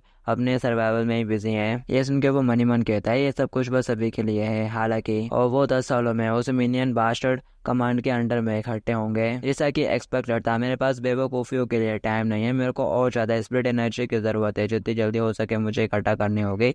सिर्फ इसी तरीके से मैं उस मिनियन को हरा सकता हूँ। पर मोर इम्पोर्टेंटली मुझे अभी यहाँ पर अपना पहला डिसाइपल लेना है और वो मनी वन कह रहा होता है माय डियर सुंग तुम बस मेरा इंतजार करो। और फिर इसके बाद हमें दिखाया जाता है वो अपने तालाब के किनारे प्रैक्टिस कर रहा होता है। उसका केयरटेकर चिल्ला रहा होता है कि आपको आराम करना चाहिए, आप कल बेहोश हो गए थे, क्या होगा अगर फिर से पानी के अंदर वही हो गया, बुरा होगा। एजेंट कहते हैं क्या तुम इस तरह से इसलिए बिहेव कर रहे हो क्योंकि तुमको मेरी फिक्र है या फिर उन सिक्योरिटी गार्ड वालों ने तुमको लात मार के निकाल दिया। ये सुनते ही वो कहते हैं नहीं ऐसा नहीं है। और आखिर आप बताते हार्डनेस कैसे हो सकते हो। वो थोड़ा दुखी दुखी सा हो जाता है कि तभी यहाँ पर उनकी बहन आ जाती है। वो चिल्लाते हुए कह रही होती है तुमको क्या लग रहा है कि तुम ये क्या कर रहे हो, तुमको अच्छे से आराम करके अपना ख्याल रखना चाहिए। दिखाया जाता है वो बंदा देखता है कि उसकी बंदी आ चुकी है तो वो फटाक से चौड़ में खड़ा हो जाता है। सिस्टर यून बोलती है आखिर तुम इसको रोक क्यों नहीं रहते। वो कहते हैं यंग ऐसी बात नहीं है वो मैं। तभी वो यून से बोलती है क्या तुम जानते भी हो कि मरीब कितनी ज्यादा खतरनाक जगह है, वहाँ पर हमारी मदर और साथ ही वो थोड़ा इमोशनल होना शुरू हो जाती है। अर्जुन मनीमन कहता है हाँ मैं जानता हूँ मरीब के अफेयर्स की वजह से उन्होंने अपनी जान खो दी थी और उस मरीब वाले एक्सीडेंट की वजह से मेरी फैमिली बहुत ज़्यादा हर्ट हुई है अंदर तक, इसलिए कोई भी वहाँ के बारे में बात नहीं करता। लेकिन आखिर ऐसा कब तक चलेगा, भले ही वो चोट हील नहीं हुई है लेकिन अब लोग नीचे हमेशा इस तरह से तो नहीं रह सकते। वो कहते हैं सिस आखिर आप इतनी ज़्यादा नाजुक क्यों हो रही हो, ये बिल्कुल भी अच्छी बात नहीं है, इस तरह से आप काफ़ी ज़्यादा अनट्रस्ट वर्दी और वीक लग रही हो। आप चिंता मत करो, यून क्लियन के साथ फ्रिके से कुछ भी बुरा नहीं होगा क्योंकि मैं कुछ होने नहीं दूंगा। और ये लाइन बोलने के बाद वो मनी मन कहता है वाह क्या लाइन मारी है मैंने, मैं तो बहुत ही ज़्यादा औसम हूँ। उसकी बात सुनने के बाद सिस्टर काफ़ी इमोशनल से हो जाती है और कह रही होती है मैं देख पा रही हूँ अब तुम बिल्कुल भी कोई बच्चे नहीं रहे, लेकिन मेरी नज़रों में अभी भी तुम बच्चे हो, लेकिन मुझे रियलाइज़ नहीं हुआ कि तुम इतने बड़े हो चुके हो। अर्जुन सोचता है आखिर सडनली इसने इस तरह से ऐड करना क्यों शुरू कर दिया। वो उसी की तरफ देख रहा होता है और सोच रहा होता है ये थोड़ा ऑकवर्ड सा है। और फिर साथ ही उसे अपनी फैमिली के बारे में याद आता है जहाँ पर फैमिली के नाम पर शायद उसकी मदर ही थी और वो भी चली गई।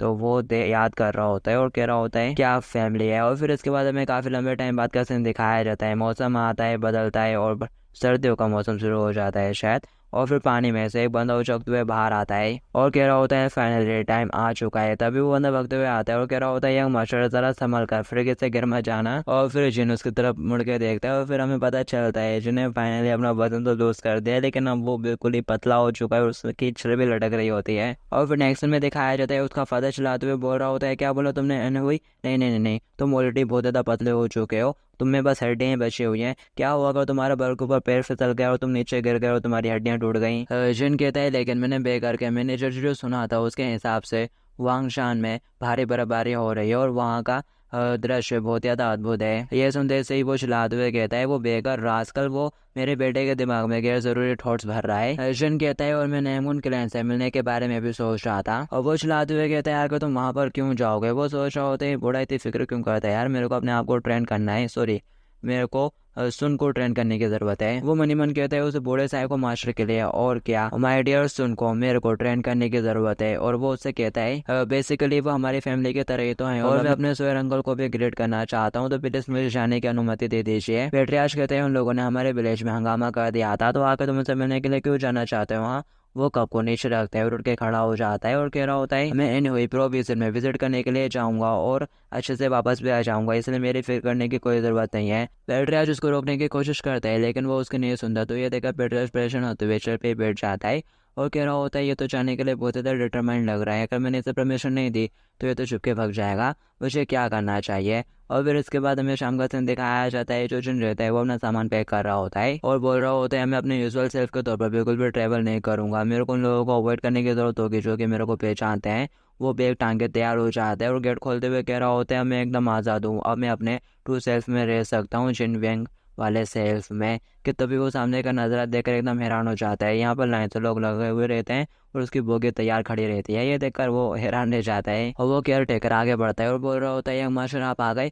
वो उसे कह रहा होता है कि ये सब है क्या। और वो बोलता है हम लोग आपको इनहोई तक स्कॉट करके ले जाएंगे। और वो उन लोगों से कहते हैं आकर तुम भी इनहोई क्यों जा रहे हो। वो कह रहा होता है कि पेट्रियार्च ने आपको नहीं बताया, मैं आपके साथ आपको कंपनी देने के लिए जा रहा हूँ इनहोई तक, हम सभी लोग। तो दिखाया जाता है उसके दिमाग में अपने फादर की तस्वीर आ जाती है जो कि कह रहे होता है जो मेरे को तुम्हारे पर बहुत ज़्यादा प्राउड है। और फिर साथ ही वो रेस करके सब कुछ हटा देता है और अपना सर पकड़ लेता है। कह रहा होता है डैम अब मुझे क्या करना चाहिए। और मैं तो जाकर उस वर्जिन गिन्सेन को लेकर उस मीनियन बास्टर्ड को मारने के बारे में सोच रहा था और मैं इसके बारे में किसी को भी पता नहीं चलने दे सकता। अगर मैं लोगों को बता दूं कि मेरे को उस मीनियन बास्टर्ड को मारने की जरूरत है ताकि फ्यूचर में तबाही ना हो, तो ये पता चलने के बाद फादर एक और बखेड़ा खड़ा कर देंगे और सिचुएशन एक्सप्लेन करना मेरे लिए बिल्कुल मुश्किल ही हो जाएगा।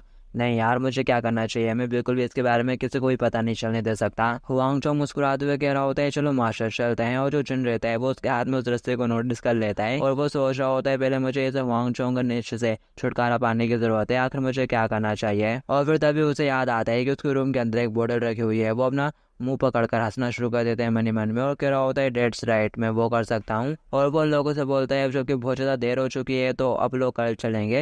ये सुनते ही वो हैरान हो जाता है। अर्जुन उससे कहता है जल्दी करने की कोई ज़रूरत नहीं है, अपन लोगों के पास तो काफ़ी टाइम है, अपन लोगों को साथ में बैठकर एक ड्रिंक करनी चाहिए। और वैसे मैंने कभी भी तुम्हारे साथ बैठकर ड्रिंक नहीं करी है और तुम हमेशा मेरे लिए इतना ज़्यादा हार्ड वर्क करते हो, मेरे साथ रहते हो और मेरे को प्रोटेक्ट भी करते हो। ये सुनते से वो काफ़ी इमोशनल हो जाता है। तभी जुन आगे बढ़कर उसके हाथ से उस रस्से को दूर फेंक देता है और उसको अपने साथ ले जाने लगता है और साथ ही मन मुस्कुरा रहा होता है। और फिर इसके बाद हमें सीधे रात का सीन दिखाया जाता है। जिन और युवान कमरे में बैठकर आपस में बातें कर रहे होते हैं पीते हुए कि तभी यहाँ पर जिनकी सिस्टर आ जाती है। उसके सर्वेंट बोलती है, यंग मिस, क्या मैं जाकर उन लोगों को इन्फॉर्म करूंगी कि आप यहाँ पर आ गई हो? और वो उसको रोक देती है, कह रही होते नहीं, उन्हें अकेला छोड़ दो, उनको बहुत सारी बातें करनी है। वैसे भी यून आज जाने वाला है और वैसे तुमने हमेशा मेरे लिटिल ब्रदर को काफ़ी ज़्यादा क्यूट तरीके से तैयार करा है। ये सुनते से वो कहने लगते हैं, हाँ, उसको ड्रेसअप करने में काफ़ी मज़ा आता था। यंग मिस कहती है, ऑफ कोर्स वो काफ़ी क्यूट है। और वो खड़े खड़े बाहर खड़े होकर उन लोगों की बातें सुन रहे होते हैं। वो दोनों आपस में बातें कर रहे होते हैं और उसकी सिस्टर बाहर खड़े इंतजार कर रही होती है और अपने सर्वेंट से कहती है, तुम चले जाओ, तुमको वापस जाकर थोड़ा आराम करना चाहिए। उसके सर्वेंट कहती है, आप अपनी हैबिट से बाज नहीं आओगे, आप फिर कैसे उसका अकेला इंतजार करना चाहती हो? मैं आपके साथ ही रहूंगी। लेकिन वो उसको धक्का देते हुए कहती है, कहाँ मोहन, चले जाओ, मैं यहाँ पर ठीक हूँ। वो कहती है, मैं आपकी चिंता कर करके बूढ़ी ही हो जाऊंगी। और साथ ही वो बात मानकर वहां से चली जाती है। और फिर नेक्स्ट सीन में दिखाया जाता है जो जिन्हें वो अच्छे से तैयार हो जाते हैं और दरवाजा खोलते हुए बाहर जाने लगता है। और फिर तभी वो मुड़कर वाहन की तरफ देखता है जिसको उसने पिला पिला के बेहोश कर दिया होता है। तभी वो चिल्लाते हुए कहता है, यू बाशट, आगे तुम्हारी हिम्मत कैसे हुई इंस्पेक्टर के सामने झूठ बोलने की? और वो डबल से सो जाता है, खराटे मारना शुरू कर देता है। दिखाया जाता है वो अपने पास से कोई बोतल निकाल लेता है और सोच रहा होता है ये एक टेम्परेरी पॉइजन की तरह है जो कि तुम्हारी इंटरनल एनर्जी को डिस्पेयर कर देती है और ये इसको सुबह तक उठने नहीं देगी, इसकी वजह से मैं बच गया। और फिर साथ ही वो याद कर रहा होता है ये उसको उसी फिजिशियन यानी डॉक्टर ने दी होती है। वो कह रहा होता है तुम्हारी स्किन इस तरह की इसलिए हो गई है क्योंकि तुमने सडनली बहुत ज़्यादा वेट लूज कर लिया है और इसको अच्छे से ठीक होने में थोड़ा टाइम लगेगा। और फिर साथ ही वो अपने पास एक बोतल निकाल कर उसको देता है और वो उसको बोलता है कि ये एनर्जी डिस्प्रेसिंग पॉइजन है, इसको अपने साथ रखो, इमरजेंसी के केस में तुम इसको अपने अपोनेंट को हराने के लिए यूज़ कर सकते हो। उसको पिला देना और फिर तुमको वहाँ से निकलने का टाइम मिल जाएगा। और फिर कहानी प्रेजेंट में आ जाती है। वो कह रहा होता है ये चीज़ तो काफ़ी यूज़फुल निकली और मैं उम्मीद करता हूँ कि तुम समझ सको ये सब मैं यून क्लैन और मरी को प्रोटेक्ट करने की खातिर कर रहा हूँ। और फिर वो जैसे बाहर आता है उसके सिस्टर उसको आवाज़ देते हुए कहती है, क्या तुम बिना बाय करे ही जा रहे हो?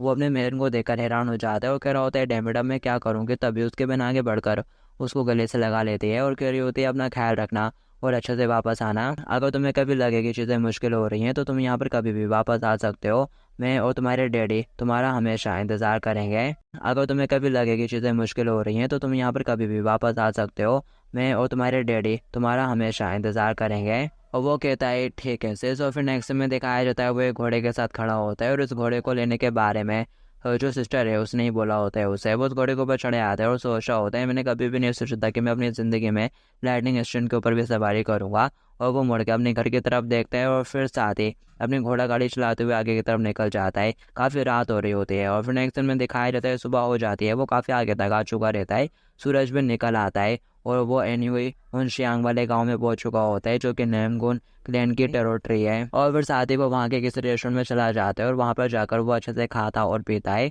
और रेस्टोरेंट के मालिक से कह रहा होता है मुझे कुछ ऐसे लोगों से मिलवाओ जो कि गेंसन को खोदने का काम करते हैं और साथ ही हंटर भी हों और वो इस जगह को काफ़ी अच्छे से जानते भी हों। और फिर इसके बाद अपन को दूसरी जगह का सीन दिखाया जाता है जहाँ पर लाइन से कई सारे बंदे खड़े हुए रहते हैं एक बंदे के सामने।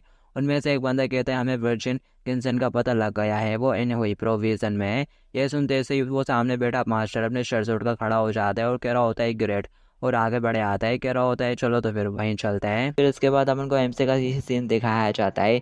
उसके सामने 4-5 बंदे खड़े होते हैं जिनको उसने शॉपकीपर के जरिए बुलवाया होता है और वो सभी उसको अजीब सी नज़रों से देख रहे होते हैं। एक बंदा पूछता है क्या मैं जान सकता हूँ कि तुम हमारे विलेज में विजिट करने के लिए क्यों आए हो? और वो लोग आपस में फुसला रहे होते हैं कि ये तो बहुत ज़्यादा सस्पिशियस सा लग रहा है, कहीं ये कोई गुंडा तो नहीं। जिन उन लोगों से कहता है गाइस मैं बिल्कुल भी कोई अजीब पर्सन नहीं हूँ और ना ही मैं कोई लुटेरा हूँ, भले ही मैं थोड़ा इस तरह का दिख रहा हूँ लेकिन मैं एपिंग प्रेफेक्चर में यून। तभी वो कहता है क्या यून, जून से मतलब? ये सुनते से वो घबरा जाता है और सोच रहा होता है शायद मैंने लगभग कभी मिस्टेक करी दी थी।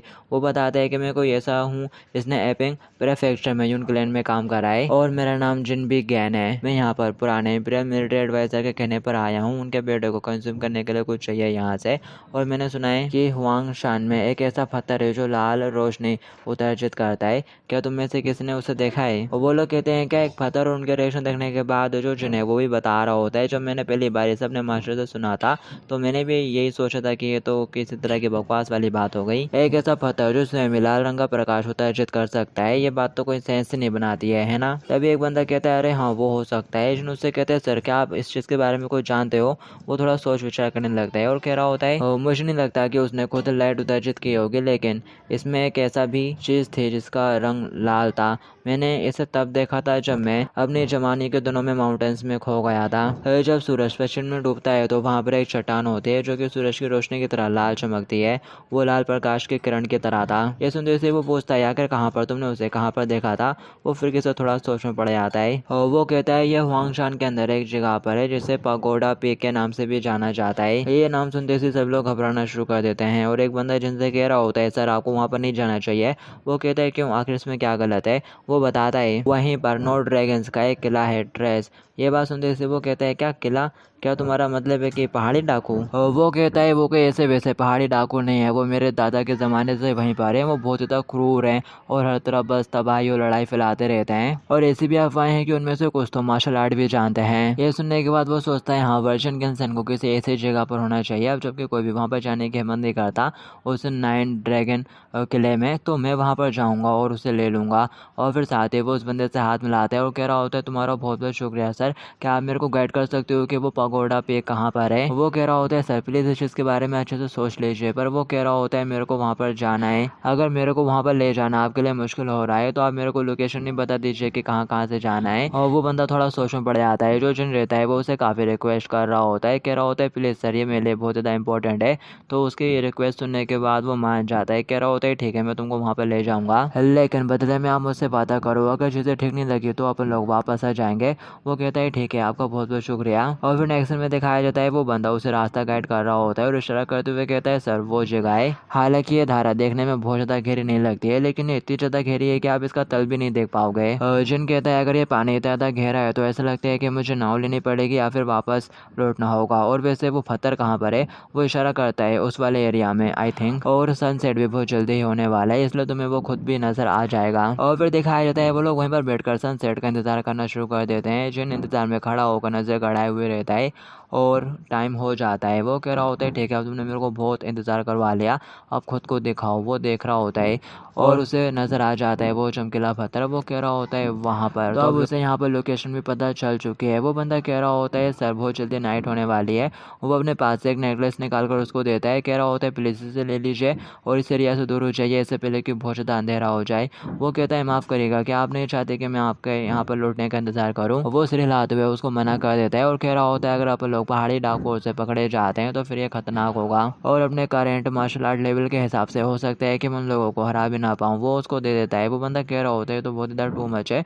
वो उससे कहता है रख लीजिए सर उसको, और फिर वो उसको गुड बाय कहता हुआ वहीं से कूद जाता है नीचे साइड पानी के अंदर के रास्ते के। वो तैरते तैरते वो पगोडा पिक के पास पहुंच जाता है और वो सोच रहा होता है कि इसने ये इमेजिन नहीं करा होगा कि मैं सर्दियों के मौसम में इस नदी को इस तरह से क्रॉस करते हुए यहाँ तक आ जाऊंगा। और फिर इसके बाद हमें 9 ड्रैगन्स के किले का सीन दिखाया जाता है। जिन यहाँ पर आ चुका रहता है उस ऊपर से कुछ आवाज़ें आती हैं। वो लोग कह रहे होते हैं अपन को जल्दी से उन लोगों को बेचने की ज़रूरत है जिनको अपन ने जिनजियांग प्रोविजन से पकड़ा था। और वो उनकी बात सुन लेता है और सोच रहा होता है मुझे लगता है कि इन बदमाशों ने ज़रूर कुछ गाँवों को लूट लिया होगा। चलो फिलहाल के लिए इसको इग्नोर करते हैं और उस वर्जिन गिनसेन को ढूंढते हैं, वही मेरी टॉप प्रायोरिटी है। अगर वर्जिन जिनसेन 10 गज के अंदर है तो मैं श्योर हूँ कि मेरी स्पिरिचुअल एनर्जी इसके ऊपर जरूर रेड करेगी। आखिर तुम कहाँ पर हो वर्जिन जिनसेन? और वो देखकर हैरान हो जाता है। उसकी स्पिरिचुअल एनर्जी एक घर के आसपास घूमना शुरू हो जाती है। वो कहता है आखिर ये क्या है कि तभी उस घर का दरवाजा खुलता है और एक बंदा एक लड़के के बाल खींचते हुए बाहर लाता है और उसे वहीं सामने पटक के उसमें लाते मारना शुरू कर देता है बहुत बुरी तरीके से। और वो चिल्ला रही होती है दर्द के मारे। एमसी दूर खड़ा खड़ा देख रहा होता है उसे। वो बंदा चिल्ला रहा होता है होता है आखिर तेरी हिम्मत कैसे हुई कुत्ते, और उसे लातों पे लाते मारे जा रहा होता है। एमसीए देखता है और कह रहा होता है वो बास्टर्ड, और फिर तभी वो देखकर हैरान हो जाता है। वहाँ पर एक छोटी बच्ची भी होती है जो कि अंदर से बाहर निकल कर आ जाती है और रोना शुरू कर देती है। वो बंदा लाल टपकाते हुए उसकी तरफ देखना शुरू कर देता है और चलना शुरू कर देता है। तभी वो लड़की उसका पाँव पकड़ लेती है और कह रही होती है तुम कचड़े लोग, आखिर एक इंसान इस तरह की चीज़ें कैसे कर सकता है। वो कहता है वेल चलो देखते हैं कि तुम कितने समय तक इस जैसे उच्च विचारों के साथ जिंदा रह सकती हो, और वो उसे कंटिन्यू लात उसे मारना शुरू कर देता है। वो दूर खड़ा खड़ा ये सब देख रहा होता है और उसका तो खून खोल रहा होता है ये सब देखकर, और कह रहा होता है मेरे को खुद को रोकना होगा। ध्यान रहे जब तक तुम अपनी ताकत को वापस नहीं पा लेते तुमको किसी भी मामले में शामिल नहीं होना चाहिए, और भले ही इसका मतलब ये होगा कि तुमको अपने सामने गलत चीजें होते हुए भी देखनी होगी, लेकिन तुमको सिर्फ मरीब की सुरक्षा के लिए तथा उसे होने वाले ज्यादा नुकसान को रोकने के लिए खड़े होकर निगरानी करनी होगी। और वो अपने मास्टर की बात याद कर खुद को रोक रहा होता है, हालांकि उसे गुस्सा इतना आ रहा होता है कि उसने अपना पूरा ओट कतर दिया होता है, खून निकलना शुरू हो जाता है मुंह से उसके, और वो कहता है ठीक है इस बार एक बार के लिए मैं अपनी आंखें बंद कर लूंगा, लेकिन जब मेरे को वो वर्जिन गेंसन मिल जाएगा उसके बाद में जरूर मैं श्योर करूंगा कि मैं तुम लोगों का सिर उड़ा दूं। और वो बच्ची बहुत जोर जोर से रो रही होती है, लेकिन जिन मुंह फैल लेता है और आगे की तरफ बढ़ने लगता है, हालांकि आवाज़ उसको परेशान कर रही होती है। वो अपनी आंखें बंद कर लेता है और आगे की तरफ चलना शुरू कर देता है, पर तभी उसके सामने उसका ट्रू सेल्फ अपेयर हो जाता है और कह रहा होता है आखिर तुम ये क्या कर रहे हो, अगर तुमने यही तय कर लिया है तो तुमको चलते रहना चाहिए, इतना हेसिटेट क्यों कर रहे हो। जिन कहता है क्या तुम चाहते हो कि मैं पीछे हट जाऊं, खड़ा रहूं और बस देखता रहूं, मेरे साथ बकवास मत करो, अगर मुझे ये सब देखकर मुंह ही मोड़ना है तो मरीब को बचाने का क्या फायदा, मैं तो इन लोगों को ठिकाने लगाना चाहता हूँ। दिखाया जाता है वो बच्ची रो रही होती है और वो लेडी चलाते हुए कह रही होती है नहीं, वो बंदा आगे बढ़कर उसके बच्चे को पकड़ने वाला होता है कि तभी उसके मुंह पे एक जोर का फटका लगता है और वो वहीं गिरकर बेहोश हो जाता है। और जिन कहता है शिट यार ये कपड़े बहुत ज़्यादा महंगे थे, लेकिन देखो खून लग गया है इनके ऊपर। वो बच्ची उसको देखकर हैरान हो जाती है और कह रही होती है मिस्टर क्या आपने हमको बचाया। जिन कहता है ऐसा कुछ नहीं है, मैं तो बस यहाँ से गुजर रहा था। वो लेडी घबराते हुए अपने बच्चे को पकड़ लेते हैं और चिल्लाते हुए कहते हैं आखिर कौन हो तुम। और वो उसकी हालत को देखकर थोड़ा हैरान हो जाता है और फिर साथ ही वो उसकी तरफ हाथ बढ़ाता है तो वो लेडी बहुत ज़्यादा डर रही होती है, पर तभी वो अपना कैप उतार कर उसको पहना देता है अच्छे से और कह रहा होता है अपन के पास बिल्कुल भी टाइम नहीं है, जल्दी से खड़ी हो जाओ। और उससे पूछता है बाकी सब लोग कहाँ पर है। वो इशारा करते हुए कहती है कि वो वहाँ अंदर साइड है, और वहाँ पर गुंडा भी होता है जो कि जिनको देख लेता है और चिल्लाते हुए कहता है तो कौन है, और फिर बस पट पट की आवाज़ें आती हैं और उसके दिमाग में ये चल रहा होता है। वो अपने मास्टर के पास आता है और कह रहा होता है मास्टर क्या मैं आपको मसाज दूँ। उसका मास्टर कहता है क्या तुम मेरे को मसाज दोगे, ठीक है ट्राई कर लो। और फिर दिखाया जाता है वो उसका गला दबाने लगता है और कह रहा होता है मर जा गए। और फिर कहानी फिर से एंड में शिफ्ट हो जाती है जहाँ पर उसने उन दोनों गुंडों को भी पीट दिया होता है और वो कह रहा होता है जल्दी से चलो, अगर इन लोगों ने देख लिया तो बड़ा झमेला खड़ा हो जाएगा। और साथ ही वो झोपड़ी के अंदर जाते हैं और उन दोनों बास्टर्ड को सामने की तरफ फेंक देता है और कह रहा होता है आखिर ये पिगी बास्टर्ड ये ज़्यादा हैवी क्यों है। और वो सामने की तरफ देखकर थोड़ा हैरान हो जाता है। यहाँ पर काफ़ी सारे लोग होते हैं जो कि उसको देखकर थोड़ा डरने जैसा लगने लगता है। वो कह रहा होता है आखिर यहाँ पर चल क्या रहा है, क्या हो गया तुम लोगों को, भले मैं देखने में थोड़ा वैसा लग रहा हूँ लेकिन मैं यहाँ पर तुम लोगों को बचाने के लिए आया हूँ। वो लेडी भी बोलती है ये सच कह रहा है, ये अपन को बचाने के लिए है यहाँ पर। अर्जुन कहता है सभी लोग मेरी बात ध्यान से सुनो, मैं तुम लोगों की हेल्प करूंगा इस जगह से बाहर निकलने के लिए। उनमें से एक बंदा पूछता है कि तुम गवर्नमेंट के साथ हो। जिन लोगों से पूछता है कि तुम लोगों को पता है कि इस किले के अंदर कितने डाकू हैं। और वो लोग कहते हैं हम लोगों ने सभी लोगों को तो नहीं देखा लेकिन यहाँ पर टोटल 50 तो होंगे। ये सुनते से वो थोड़ा हैरान हो जाता है और कह रहा होता है ये तो मैंने सोचा था, ये तो उससे कहीं ज्यादा है और अगर इनमें से कुछ मार्शल आर्टिस्ट भी हुए तो दिक्कत हो जाएगी। उनमें से एक पूछता है सर क्या किले के बाहर गवर्नमेंट के सिपाही हमारा इंतजार कर रहे हैं। जिन कहता है नहीं मैं अकेला हूँ, मैं यहाँ पर बस एक ही चीज़ कर सकता हूँ वो है टाइम बाय करना, और बाकी सब कुछ तुम्हारे ऊपर डिपेंड करता है कि तुम क्या करते हो। और वो सोच रहा होता है डैमेज, इसलिए मेरे को इसके अंदर इन्वॉल्व नहीं होना चाहिए था शायद।